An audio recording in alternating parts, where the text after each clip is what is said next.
வணக்கம் நேயர்களே.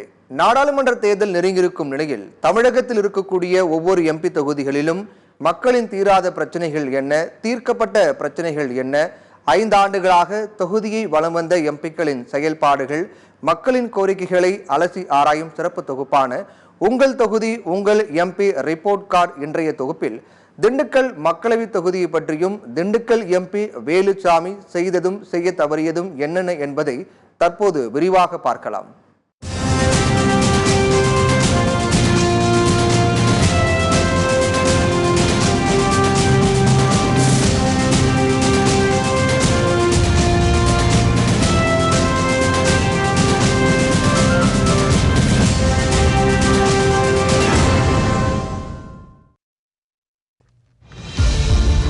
திண்டுக்கல் எம்பி தொகுதி என்றாலே நினைவுக்கு வருவது உலக பிரசித்தி பெற்ற திண்டுக்கல் பூட்டு, மலைகளின் இளவரசி கொடைக்கானல், சின்னாளப்பட்டி சுங்குடி சேலை, ஒட்டன்சத்திரம் மார்க்கெட், தோல் தொழிற்சாலைகள், சிறுமலை வாழைப்பழம் ஆகியவை நினைவலைகளில் தோன்றி மறையும்.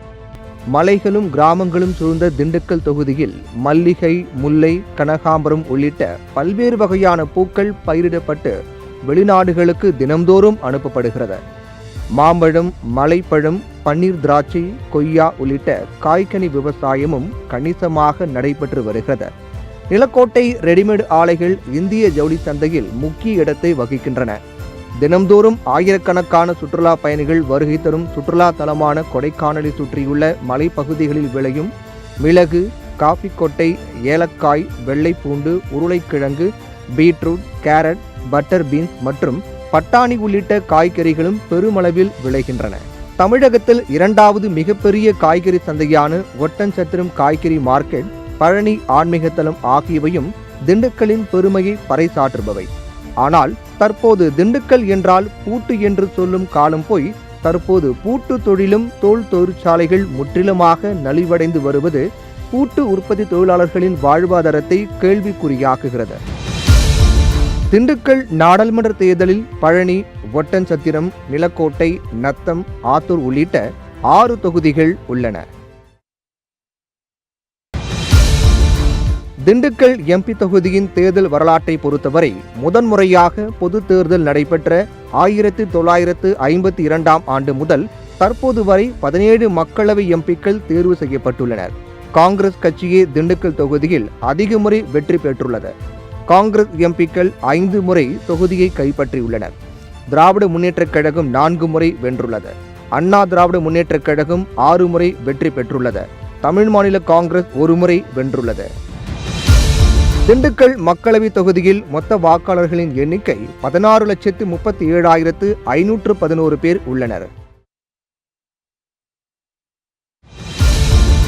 திண்டுக்கல் எம்பி தொகுதியில் கடந்த 2019ஆம் ஆண்டு திமுக சார்பாக வேலுச்சாமி போட்டியிட்டார். இவர் தன்னை எதிர்த்து போட்டியிட்ட பாட்டாளி மக்கள் கட்சியைச் சேர்ந்த ஜோதி முத்துவை சுமார் 5,39,000 வாக்குகள் வித்தியாசத்தில் தோற்கடித்தார்.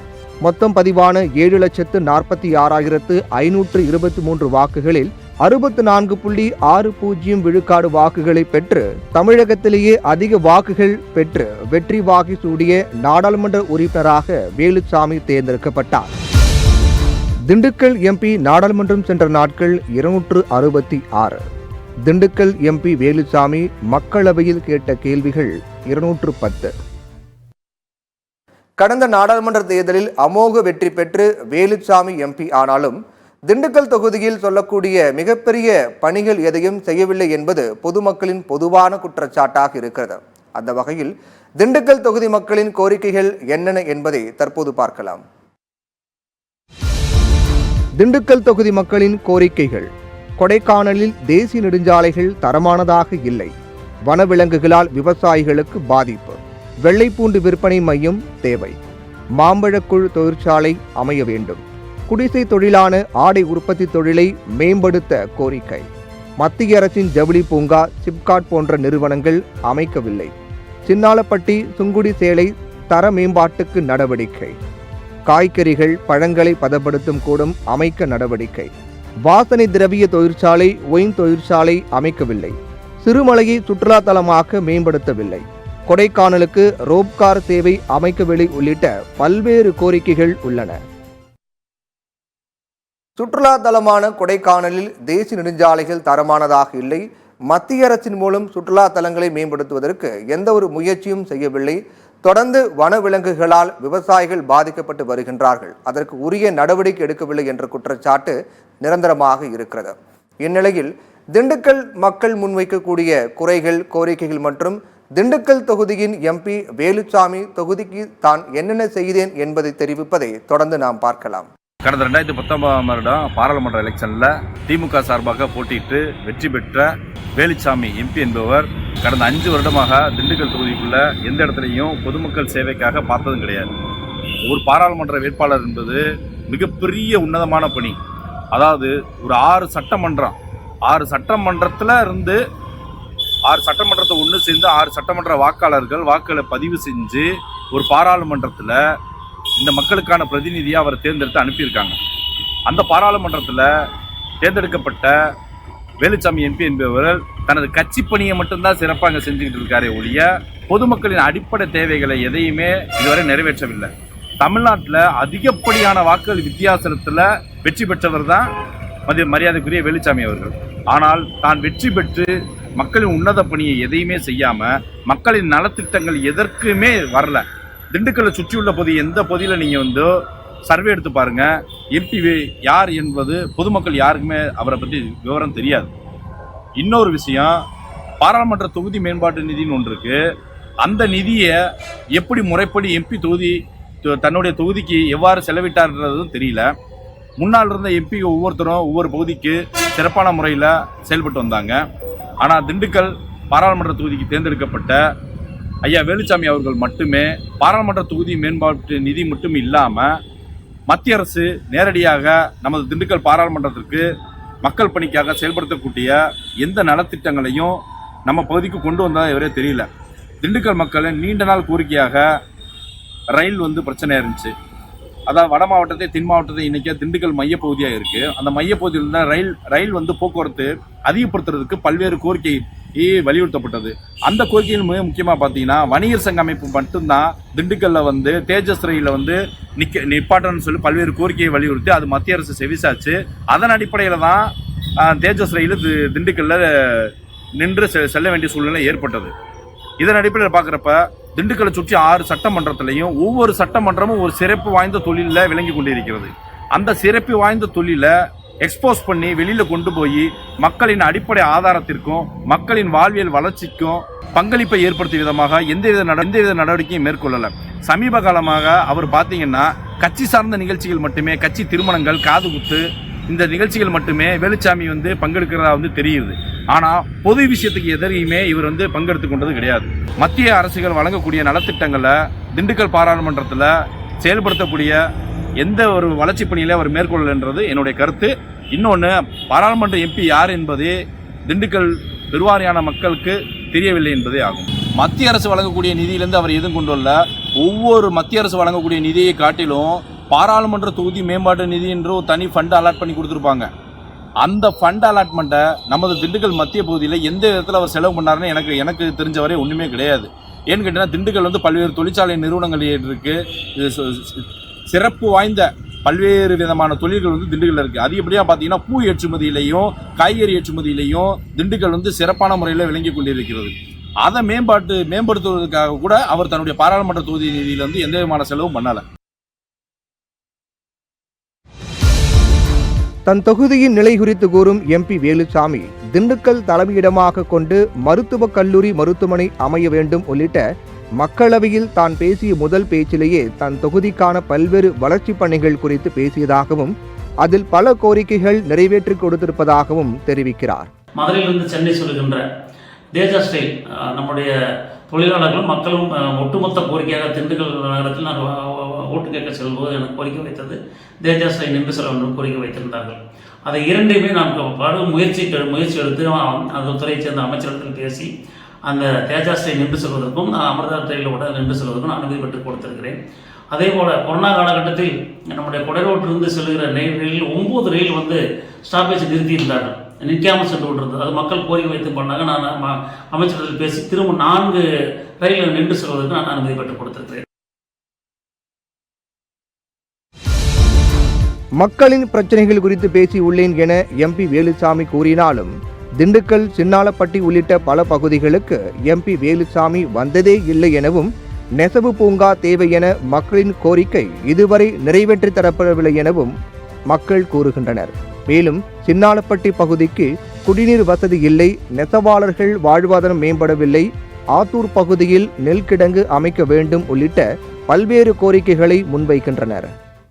தமிழகத்தில் திண்டுக்கல் பாராளுமன்றம் என்பது ஒரு மிகப்பெரிய பாராளுமன்றம், அதிகமான வாக்களை கொண்ட பாராளுமன்றம். அந்த திண்டுக்கல்லிலே சின்னாளப்பட்டி நகர் என்பது சேலையின் நகரம். 400 ஆண்டு காலத்திற்கும் மேலாக இங்கே நெசவு என்பது பெயர் பெற்ற ஒரு நகரம். ஆனால் இந்த பாராளுமன்றத்தின் எம்பி வேலுச்சாமி என்பவர் இந்த சின்னாளப்பட்டி நகருக்கு இது வரைக்கும் வந்ததே இல்லை. மக்களுக்கு இந்த எம்பி யாருன்னு சொன்னால் பேரே தெரியாது. சின்னாளப்பட்டி நகருக்கு ஒரு வளர்ச்சியான எந்த ஒரு இதுவுமே அவர் இது வரைக்கும் செஞ்சதில்லை. மக்களுக்கு இன்னும் யாருன்னு கூட தெரியாது. ஓட்டு கேட்க வந்தவர் தான் வேலுச்சாமி எம்பி. இந்த சேலை நகரமானது கிட்டத்தட்ட ஒரு 4000 குடும்பத்துக்கு மேலே நெசவாளர்கள் இருக்காங்க. ஆனால் அந்த நெசவாளர் குடும்பங்களுக்குன்னு ஒரு வாழ்வாதாரமாக எதுவுமே இது வரைக்கும் செஞ்சது கிடையாது. ஒரு நெசவு பூங்கா அமைக்கலாம். நம்ம இங்கே மத்திய காந்தி கிராம பல்கலைக்கழகம் இருக்குது, ஆனால் நெசவு பூங்கா அமைக்கலாம். ஆனால் அந்த நெசவு பூங்காக்கான எந்த ஒரு அடிப்படை இதுவுமே அவர் இது வரைக்குமே பாராளுமன்றத்தில் குரல் கொடுத்ததே கிடையாது வேலுச்சாமி எம்பி. அவர் பேரை சொன்னால் கூட மக்களுக்கு தெரியாது. சின்னாளப்பட்டி நகர் என்பது மிகப்பெரிய நகரம்.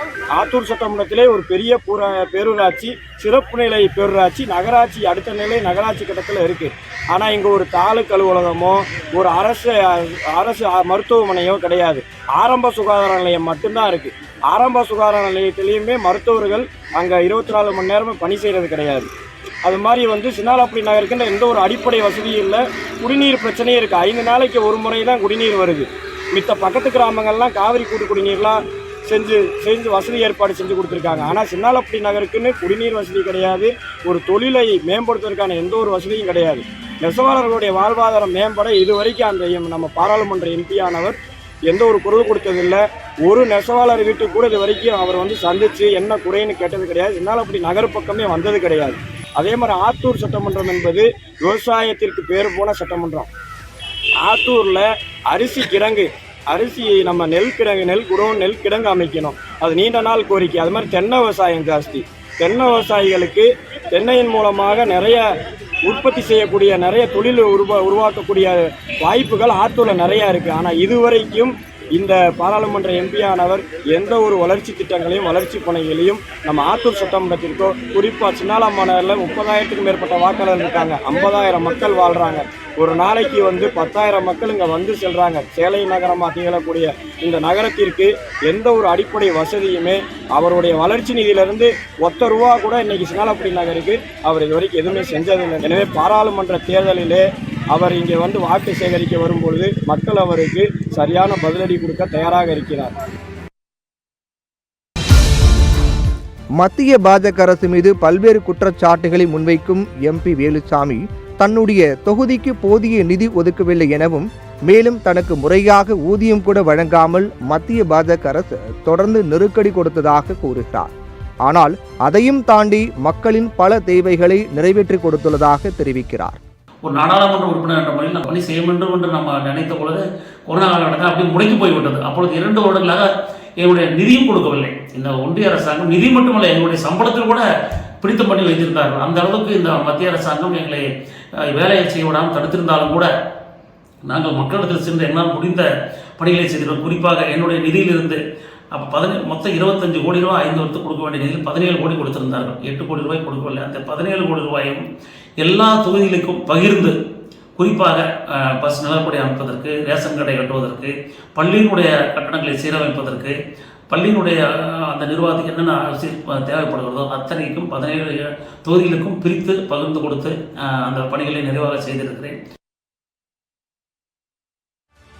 நத்தம் பகுதியில் மாம்பழ சீசனில் இந்தியாவில் உள்ள பல்வேறு மாநிலங்களில் இருந்து வியாபாரிகள் வந்து மாங்காய் வாங்கி செல்வது வழக்கம்.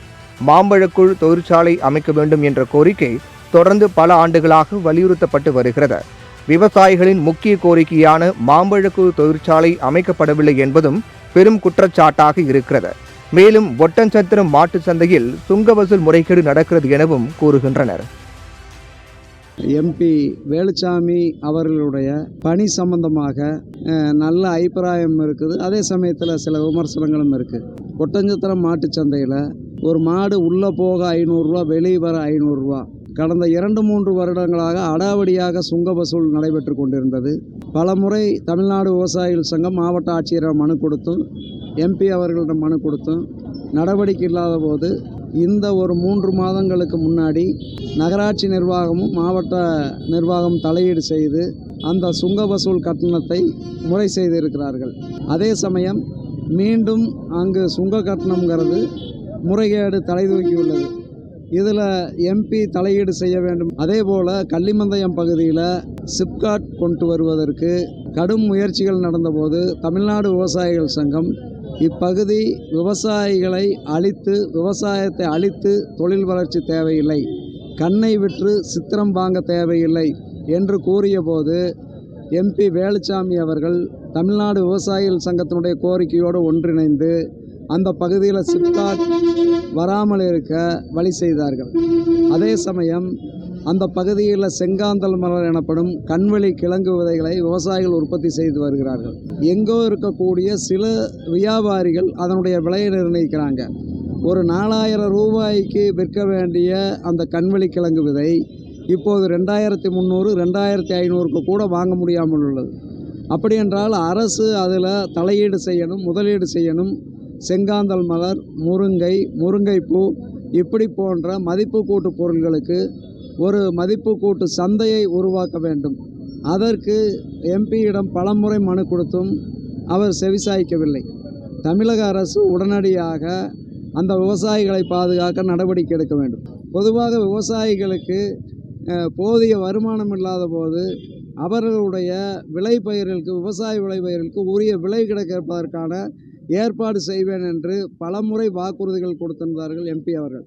ஆனால் அதில் எந்த ஒரு வாக்குறுதியும், குறிப்பாக தேங்காய் கொப்பரை கொள்முதலும் கேரளத்தை போல ஒரு கிலோவுக்கு கிட்டத்தட்ட 150 ரூபாய் கேரள அரசு கொடுக்கிறது, நாமும் கொடுப்போம் என்று கொடுத்த வாக்குறுதி காற்றில் பறந்துள்ளது. அவர்களுக்கு, தேங்காய் உற்பத்தியாளர்களுக்கு, தென்னை மர விவசாயிகளுக்கு எந்தவித பாதுகாப்பும் இல்லாமல் அவர்களுடைய விளைபொருளுக்கு விலை கிடைக்காமல் அல்லாடி வருகின்றனர். ரோட்டில் எறியக்கூடிய சாராய காலிப்பாட்டலுக்கு கூட 10 ரூபாய் கிடைக்கிறது. ஆனால் ஒரு தேங்காய் 7 ரூபாய் முதல் 10 ரூபாய் வரை தான் விற்கிறது. எனவே எம்பி அவர்களும் தமிழக அரசும் விவசாயிகள் பிரச்சனையில் உரிய தலையீடு செய்து விவசாயிகளை காப்பாற்ற வேண்டும். அதேபோல் மல்லிகைப்பூ விவசாயம் நடந்து கொண்டிருக்கக்கூடிய நிலக்கோட்டையிலே சென்ட் தொழிற்சாலை கொண்டு வருவோம் என்று சொன்னார்கள். இதுவரையிலும் கொண்டு வரவில்லை. சென்ட் தொழிற்சாலையை கொண்டு வர வேண்டும் என்பது விவசாயிகளுடைய நீண்ட நாள் கோரிக்கை. ஆயக்குடி பகுதியிலே பல ஜூஸ் கம்பெனி கொண்டு வருவோம் என்று சொன்னார்கள். அதுவும் கொண்டு வரவில்லை. உடனடியாக இந்த திட்டங்களுக்கு தமிழக அரசுடன் சேர்ந்து எம்பி அவர்கள் நிறைவேற்றி கொடுக்க வேண்டும் என்று கேட்டுக்கொள்கிறோம். தொகுதிக்கு எம்பி வேலுச்சாமி சில நேரங்களில் வருவார் என கூறும் மக்கள் குறைகளை கேட்பார், ஆனால் அதை நிறைவேற்ற மாட்டார் எனவும், கண் துடைப்புக்காக நேரடியாக வந்து குறைகளை கேட்க மட்டுமே செய்வார் என தெரிவிக்கின்றனர். இவங்க வந்தாங்க, பேசினாங்க, சரி பார்க்குறோங்கிறாங்க. ஒரு 8 வருஷமாவது வருவாங்க, தேவைப்படுறவங்க விசாரிப்பாங்க, சரி ரெடி சரி பண்ணுறோம், உங்களுக்கு நாங்கள் வேணுங்கிற உதவி செய்கிறோம்பாங்க. அதுக்கப்புறம் போயிடுவாங்க. அதுக்கப்புறம் திரும்ப அது செஞ்சது கிடையாது. ஏதோ ஓரளவுக்கு அந்த ரேட்டு வந்து நிர்ணயமாக நிற்கிறனால ஏதோ ஓரளவுக்கு நாங்கள் ஊட்டிகிட்டு இருக்கோம். ரேட்டு முந்தி மாதிரி திரும்ப 90, 100 போயிடுச்சுன்னா அதிகபட்சம் 2-3 வருஷம் 4-5 வருஷம் இருக்கிறது சொல்லிட்டு இருக்கிறதே பெரிய விஷயம். பாராளுமன்ற வேட்பாளர் வேலுச்சாமி அவர்கள், எம்பி அவர்கள் நமது தொகுதிகளுக்கு வரவே இல்லை. எந்த ஒரு வந்தாலும் விசேஷத்துக்கு வந்து விட்டு போகிறார். நாம் தொகுதி மக்களுடைய பிரதிநிதி. கோரிக்கைகளை நிறைவேற்ற மாட்டார் என்ற குற்றச்சாட்டை மறுக்கும் எம்பி வேலுச்சாமி மக்களுக்காக தான் நிறைவேற்றிய திட்டப்பணிகளை பட்டியலிடுகிறார். நம்முடைய திண்டுக்கல்லிருந்து மணத்துக்குளம் போக வரைக்கும் இந்த ரயில்வே ஜங்ஷனில் இந்த முதல்ல வந்து இந்த சப்வே ஒன்று கீழே அண்டர் பாஸ் கொடுத்தாங்க. அது பூரா தண்ணி நின்று மழை காலங்களில் ரொம்ப சிரமத்துக்குள்ளாக இருந்தாங்க. நான் உடனே அந்த துறையை சேர்ந்த அதிகாரிடத்திலும் அந்த மீட்டிங்கில் பேசும்போது கூட அந்த அண்டர் பாஸுக்கு நீங்கள் சம்டைம் போட்டு மோட்டர் வைக்காம விட்டீங்க, அது கண்டிப்பாக நடைமுறைப்படுத்த வேண்டும் என்று அழுத்தத்தின் காரணமாக எல்லா இடங்களிலும் சப்வே மோட்டர் வச்சு இப்போ தண்ணி மழை வந்த உடனே தண்ணி அகற்றுவதற்கு ஏற்பாடு செய்திருக்காங்க. குறிப்பாக ஒட்டகத்தில் அருணா தியேட்டருக்கு ஏற்றுமாறு இருக்கிற அந்த சப்வேல மேல்கூரை அமைப்பதற்கு அதுக்கு நிதி ஒதுக்கி அந்த மேற்கூரை அமைத்து கொடுத்துருக்கிறேன். அதெல்லாம் பார்த்தீங்கன்னா ரயில்வேயை பொறுத்த வரைக்கும் பழனி ரயில்வே ஸ்டேஷனும் திண்டுக்கல் ரயில்வே ஸ்டேஷனும் நான் விரிவுபடுத்தப்பட வேண்டும், நவீன முறைப்படுத்தப்பட வேண்டும். எல்லா கேட்டும் நான் அந்த கேட்டிருக்கிற அந்த 4 கேட்டுகளுக்கும் மேற்கூரை அமைக்க வேண்டும் என்று நான் பலமுறை நாடாளுமன்றத்தில் பேசியிருக்கிறேன். அந்த துறை அமைச்சர் சேர்ந்து நான் கோரிக்கை வைத்த பலனாக இப்பொழுது அந்த அமிர்த் ஸ்டேஷன் என்ற ஒரு ஸ்கீம் கொண்டு வந்திருக்கிறேன். எம்பி வேலுச்சாமி நிறைவேற்றிய சில கோரிக்கைகளை பற்றி கூறும் பொதுமக்கள் அங்கன்வாடி சரியில்லை என சொன்னதும் உடனே சரி செய்து கொடுத்தார் என்றும், குறைகளை சொன்னதும் உடனே செய்து கொடுப்பார் எனவும் பாராட்டவும் செய்கின்றனர். நம்மளுடைய குறைகளை போய் நம்ம ஒரு வாட்டி சந்தித்து சொன்ன உடனே நம்மளோட ஏரியாவில் இருக்கிற அங்கன்வாடி ரொம்ப மோசமாக இருந்தது. அதுக்கு உடனே அவர் நிதி கொடுத்து இன்னைக்கு அது புது கட்டடமாக ஆயிடுச்சு. அது மாதிரி பள்ளி செல்லும் குழந்தைகளுக்கு சாலைகள் ரொம்ப மோசமாக இருந்தது. அதையும் அதுக்குரிய நிதியை அவர் ஏற்படுத்தி கொடுத்தாரு. அதுக்கு புதுசாக ஃபேர் பிளாக் சாலை அமைக்கிறதுக்கும் அவர் உடனே அவருடைய நிதியை ஏற்படுத்தி கொடுத்தாரு. ஒரு ஃபோன் பண்ணி பேசினா கூட உடனே அவர் அந்த ஃபோன் அட்டன் பண்ணுறாரு, உடனே அதுக்குரிய ரெஸ்பான்ஸை எங்களுக்கு கொடுக்குறாரு. திண்டுக்கல் மாவட்ட பாராளுமன்ற உறுப்பினர் வேலுச்சாமி அவர்கள் எண்ணற்ற நலத்திட்ட உதவிகள் செய்துள்ளார். தண்ணி டேங்க், நிழல் குடைகள், அதே போல அதிக ரயில் சேவை வேண்டும் என்று கோரிக்கை வைத்துள்ளார். எம்பி வேலுச்சாமியின் செயல்பாடுகளை பற்றி பேசும் திண்டுக்கல் தெற்கு மாவட்ட பாமக செயலாளர் சிவகுமார், தேர்தல் நேரத்தில் 5 முக்கிய வாக்குறுதிகளை கொடுத்தார், ஆனால் ஒன்று கூட நிறைவேற்றவில்லை என்றும், தொகுதியில் எம்பியை பார்ப்பதே மிகவும் அரிது எனவும் தெரிவிக்கிறார். 5 முக்கிய வாக்குறுதிகளை கொடுத்தார்கள். அதில் ஒரு வாக்குறுதியை கூட இன்றைய தேதி வரை அவர்கள் நிறைவேற்றவில்லை. மேலும் 5 வருட காலத்தில் அவரை தொகுதியில் பார்ப்பதே ரொம்பவும் அரிதாக இருந்தது. தொடர்ந்து பேசிய சிவகுமார், திண்டுக்கல்லில் உள்ள திராட்சை விவசாயத்தை மேம்படுத்தும் வகையில் திராட்சை பதப்படுத்தும் கிடங்கு தேவை உள்ளதாகவும், ஆனால் அதை பற்றி இதுவரை எம்பி வேலுச்சாமி குரல் கொடுக்கவில்லை, எந்த நடவடிக்கையும் எடுக்கவில்லை என தெரிவிக்கிறார். சிறுமலை அடிவார பகுதிகளில் திராட்சை தோட்டங்கள் அதிக அளவில் விளைச்சல் வந்து கொண்டுள்ளது. மழை காலங்களிலும் வெயில் காலங்களிலும் திராட்சையை பதப்படுத்தக்கூடிய சூழல் இல்லாதால் விவசாயிகள் மிகுந்த நஷ்டத்திற்கு உள்ளாகின்றனர். அந்த பகுதியில் சின்னாலப்பட்டியை மையமாக கொண்டு ஒரு குளிர்பதன கிட்டங்கி ஒன்று அமைத்து கொடுத்தால் திராட்சை தோட்ட தொழிலாளர்களின் வாழ்வாதாரம் சிறக்க வசதியாக இருக்கும். அதேபோல் நத்தம் பகுதியில் மாம்பழக்கூழ் தொழிற்சாலை, திண்டுக்கலை மையமாக வைத்து ஒரு தொழிற்பூங்கா அமைப்பதாக வாக்குறுதி கொடுத்தார்கள். இவை எதையுமே அவர் நிறைவேற்றவில்லை. குறிப்பாக திண்டுக்கல் மாவட்டத்தில் காய்கறி விளைச்சல் அதிக அளவில் உள்ள பகுதிகளாகும். குறிப்பாக தரைப்பகுதியில் வரக்கூடிய காய்கறிகளாக இருந்தாலும் சரி, மலைப்பகுதியில் விளையக்கூடிய மலைப்பயிர்களாக இருந்தாலும் அதை பாதுகாக்க எந்த ஒரு குளிர்பதன கிட்டங்கியும் இதுவரை அவர் கொடுத்த வாக்குறுதி நிறைவேற்றவில்லை.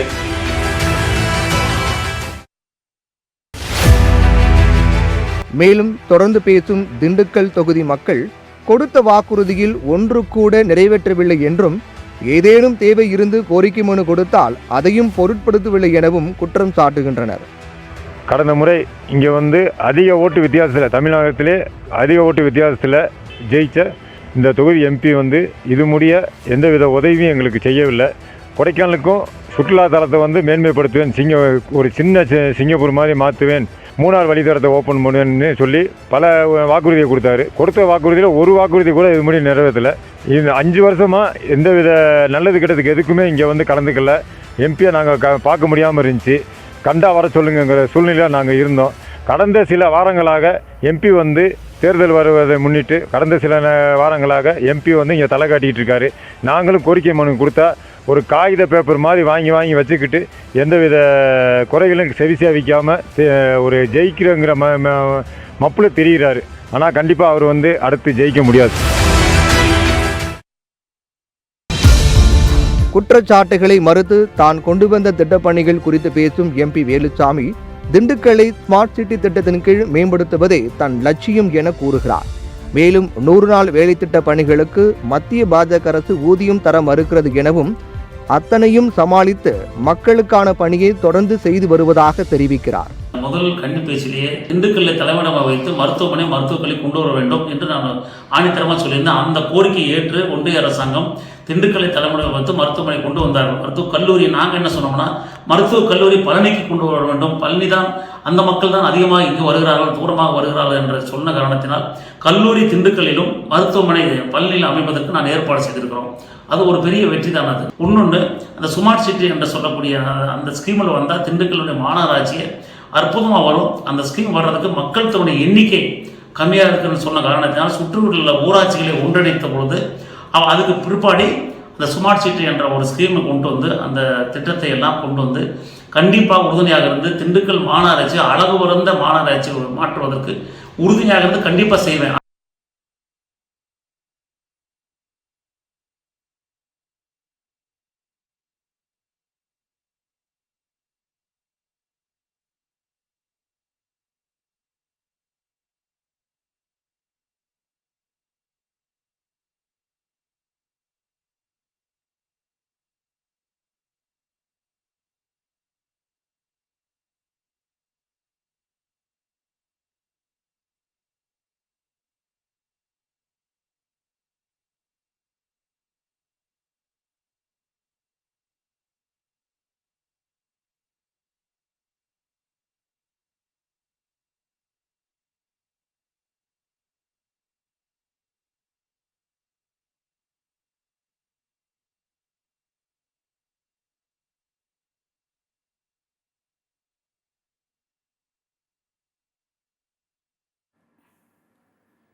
திண்டுக்கல் எம்பி தொகுதி பொதுமக்கள் மற்றும் அரசியல் பிரமுகர்கள், விவசாய அமைப்புகள் முன்வைத்த நிறை குறைகள் மற்றும் எம்பி வேலுச்சாமி திண்டுக்கல் தொகுதியில் தான் மேற்கொண்ட பணிகள் பற்றி தெரிவித்ததை பார்த்தோம்.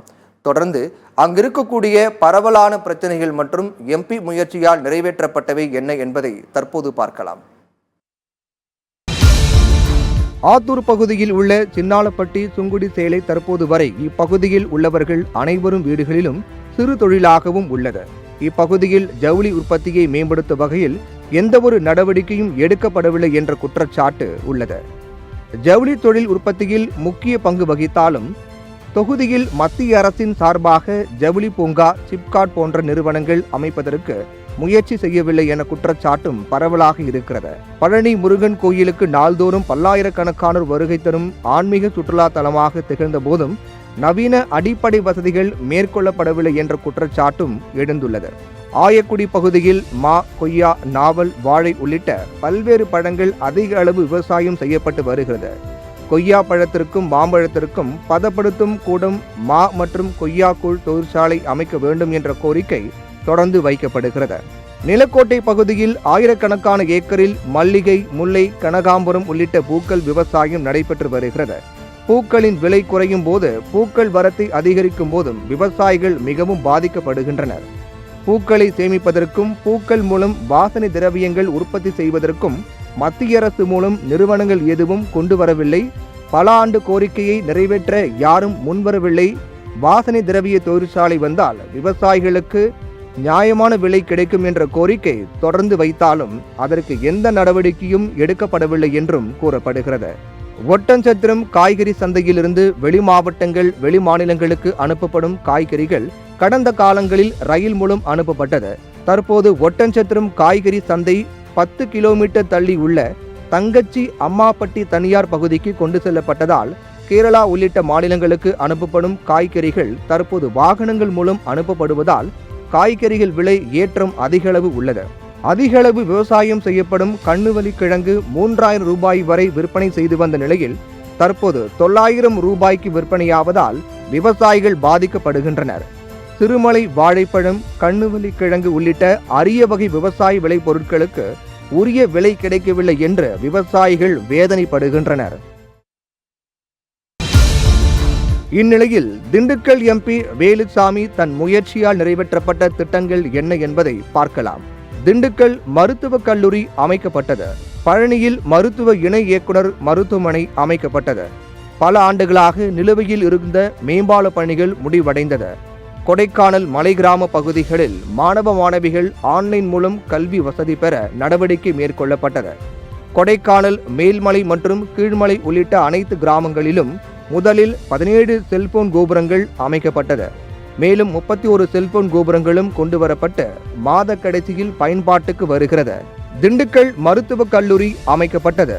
பல ஆண்டுகளாக நிலுவையில் இருந்த மேம்பால பணிகள் முடிவடைந்தது. கொடைக்கானல் மலை கிராம பகுதிகளில் மாணவ மாணவிகள் ஆன்லைன் மூலம் கல்வி வசதி பெற நடவடிக்கை மேற்கொள்ளப்பட்டுள்ளது. கொடைக்கானல் மேல்மலை மற்றும் கீழ்மலை உள்ளிட்ட அனைத்து கிராமங்களிலும் முதலில் 17 செல்போன் கோபுரங்கள் அமைக்கப்பட்டு மேலும் 31 செல்போன் கோபுரங்களும் கொண்டு வரப்பட்டு மாத கடைசியில் பயன்பாட்டுக்கு வரவுள்ளது.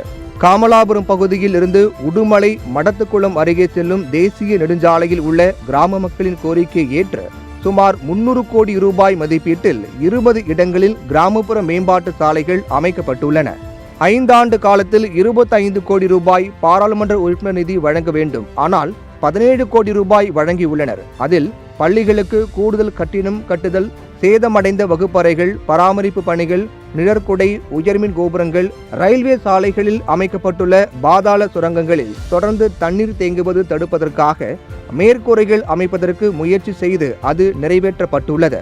திண்டுக்கல் மாநகராட்சியை ஸ்மார்ட் சிட்டியாக்கும் வகையில் பாராளுமன்றத்தில் பேசிய பொழுது விரிவாக்கம் செய்து தர வேண்டும் என கூறியதன் அடிப்படையில் தற்போது விரிவாக்கத்திற்கான பணி நடைபெற்று வருகிறது. பழனியில் இருந்து கொடைக்கானலுக்கு ரோப்கார் சேவை திட்டத்திற்கு ஆய்வு பணி முடிவு அடைந்து அடுத்த கட்ட பணிகள் தொடங்கியுள்ளன.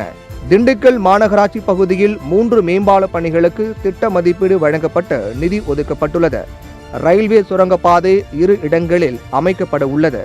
சிறுமலை மலைப்பகுதியில் உள்ள குண்டும் குழியுமான சாலைகளை மத்திய அரசு நிதி மூலம் சாலையில் அமைப்பதற்கு தற்போது நிதி ஒதுக்கப்பட்டுள்ளது. மேலும் தேசிய ஊரக வேலைவாய்ப்பு திட்டமான 100 நாள் வேலைவாய்ப்பு திட்டத்திற்கு தொடர்ந்து ஒன்றிய அரசு நிதி ஒதுக்காமல் புறக்கணித்து வருகிறது என்றும், தமிழக மக்களின் கோரிக்கைகள் அனைத்தையும் ஒன்றிய அரசிடம் முன்வைக்கின்றோம், தொடர்ந்து நாடாளுமன்றத்தில் கோரிக்கைகளை எழுப்புகிறோம், ஆனால் ஒன்றிய அரசு போதுமான நிதி ஒதுக்கவில்லை என குற்றம் சாட்டுகிறார். குறிப்பா பாத்தீங்கன்னா இந்த 100 நாள் வேலை திட்டம் என்பது அடித்தட்ட மக்களுக்கு மிக மிக மிக அவசியமானது. நாங்கள் பாராளுமன்றத்தில் பேசிக்கிறோம், அந்த அமைச்சர்கிட்ட பேசிக்கிறோம். அந்த 100 நாள் வேலை திட்டத்தினுடைய நிதிகளை கொடுக்கறது கூட அவங்க மறுக்கிறாங்க. இது உண்மையிலேயே மக்கள் விரோத ஆட்சி. ஒட்டு மொத்தத்திலேயே இந்த கவர்மெண்ட்டுக்கு ஒரு நல்ல பேர் வரக்கூடாது என்ற எண்ணத்தில் தான் கொடுக்க வேண்டிய நிதிகளை தாமதப்படுத்தி சிஎஸ்டி வரி உங்களுக்கு தெரியும், அதிகமான சிஎஸ்டி வரி நாம் கட்டுகிறோம். கட்டண உடனேயே அது ஒரு மாதத்துக்குள்ளாக அதுக்கு உண்டான தொகை கொடுத்து விட்டால் இந்த அரசாங்கம் சீராக செய்வதற்கு ஏதுவாக இருக்கும். அது தரம் மறுக்கிறார்கள். முதலிலும் பார்த்தீங்கன்னா வேட் இருந்த போல நமக்கே வந்துகிட்டு இருந்துச்சு, டைரக்டாக வந்துகிட்டு இருந்துச்சு. உடனே எடுத்து அரசுடைய நலத்திட்டங்கள் பயன்படுத்திட்டு இருந்தாங்க. இப்போ அவங்களை கையேந்து நிற்கிற சூழ்நிலை கொண்டு வந்து விட்டு விட்டார்கள். கண்டிப்பாக அதனுடைய நிதிகளை கொடுத்தால் அவங்களை அதிகமாக கொடுக்கணும் கூட அவசியம் இல்லை. இப்போ என்ன ஸ்கீம் இருக்கு, 100 நாள் வேலைக்கு எவ்வளோ கொடுக்கணும், அதை கரெக்டாக கொடுத்துட்டாங்கன்னா இந்த திட்டங்களை மக்கள் மகிழ்ச்சியாக இருப்பாங்க.